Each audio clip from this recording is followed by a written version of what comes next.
یہ قربانی کا وقت آیا تو رسول پاک صلی اللہ علیہ وسلم نے فرمایا، حضرت ابن عباس حضور کے چچا زاد ہیں، وہ کہتے ہیں نبی پاک علیہ السلام نے فرمایا فاطمہ اپنی قربانی کے قریب آ جاؤ اور گواہ بن جاؤ۔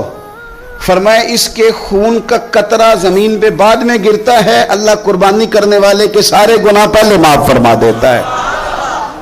حضرت فاطمہ کی شان اقدس پر بھی ہماری مائیں قربان، ہماری بیٹیاں قربان، کیا انداز ہے سیدہ کا، فوراً پوچھتی ہیں، فوراً امت کا بھلا کرتی ہیں، کہتی ہیں یا رسول اللہ صلی اللہ علیہ وسلم یہ صرف اہل بیت کے لیے ہے یا سارے مسلمانوں کے لیے؟ کیا کمال ہے، کتنا پیار ہے حضور کی امت سے۔ حضور یہ صرف اہل بیت نبوت کے لیے ہے؟